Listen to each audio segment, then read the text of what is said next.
toes and foamless boards, and I rode Brian's board. It was the second time I'd ever surfed it. The first time was earlier that day, and I just was in the zone, and you won. I got the prize. Tom Wegner was judging it, and I got no way. Yeah, and the prize was a George Greeno fin by Alkali Fins. Back in Australia, and that just, I was frothing so hard. And then when it was time to go home, and right before me and Tim left in the van, Brian's like, "Hey, listen, why don't you take the board down to Sydney?" Because it was a demo board of his, it wasn't brand new. Nice. And so he gifted it to me, and for probably the next 18 months, I didn't really get on anything but that board. And nice. You know, it's one thing to surf a finless or semi-finless board on a point break, but learning it in onshore beach break conditions is a whole other thing. So it really took me a long time for it to click. But then every now and again, I'd go up the coast and surf the pass or some other point break, and that's where finless boards can really open up into their own. And no one else will see it because this is a podcast where I've actually got all the boards right here. Oh, well, tilt it for me at least. I can describe it here. So, all right, 88 foam boards. Those are always fun. Yeah, it's my girlfriend's, but I probably ride it more than you probably ride more than. This is the Misfit I was talking about. Nice. Oh, so it's 5'8", really. It's a sweet that's little kind of thing. Like the tail I was talking little about. Bat moon tail, exactly. Yeah, absolutely. And then this is the. I'll see if I can get it out with that. I'll put it on the ground so you can see it a bit easier. So the semi-finalist is 6'4". Oh, sick. And it's a bit hard to show you on the laptop, but oh yeah, you can see there's like these little finlets. Is that a future fin system there too, or no? So they're all his. Like they're all his. They're all glass on. Oh, they're glass on. There you go. How shit! Small they are. So they're like mini Bonzers fins, exactly. Almost, Just got the weight, yeah. And you can see the white. Yeah, you can see the channel. Yeah, so the original board didn't have, that was all green, and the original boards for him, it was quite soft.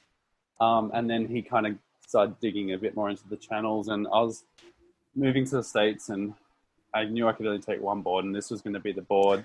But I'd ridden his newer prototypes, and he was playing around with different kinds of timber and stuff, and he'd learn a bunch from Tom Wegner. He's playing with cork and stuff like that, and I got back on that board, and it didn't have the channels, and I just realized it didn't have the grab that I wanted. So and I didn't have the money to buy a new board from Brian, so he actually reshaped that for me. Oh, sick! With channels in it, and it's got some dings and stuff and repairs, but that board's the difference between that and a computer-made board. The quality is just kind of pretty noticeable. That board is in really good condition too. A bit of love in it, Put a little bit of love in the surfboard. Makes you feel good, Exactly.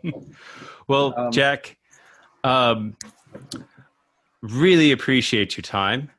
I gotta cut out actually. Oh, we could talk for hours. I know. We could have kept going, but my wife will kill me. So, but girlfriend waiting.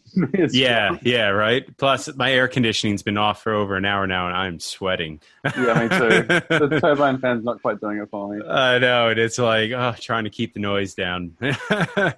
But I really appreciate you coming on. It's really interesting talking to you about all this, and obviously love to talk to you more, and hopefully I'll see you in the water. Yeah, let's go maybe surfing this weekend. I'm definitely surfing. Yeah, don't tell too many people, but I think the vibe for me and my girlfriend, we go out. We've started going back out. Last summer we were out every weekend. We've been. I think I've been pretty diligent. We've been in the apartment, but now that I'm back at work in a retail space, I'm getting tested regularly. We've started going back to the beach just to get that tap back into nature and finding our own spot. But Friday nights is the vibe for us because it's just so warm out still, and there's less people. So yeah, Friday sunset's the vibe, I think. I'll be doing the Sunday all day beach day, crowded, trying to find parking, but it's taken my wife about 13 years, but now she likes going to the beach. So I'm really psyched. So I'll take whatever I can get. That's so awesome. You got the car. That's pretty sweet. I just jumped on the train. Yeah, no, the car definitely helps.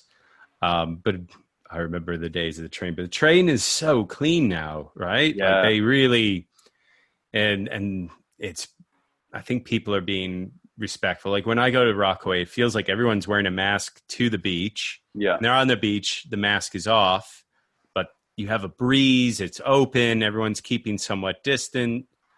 You know, it's hard to tell, you know, but it feels like you can do it, but I don't know. Like I mean, I keep my distance still.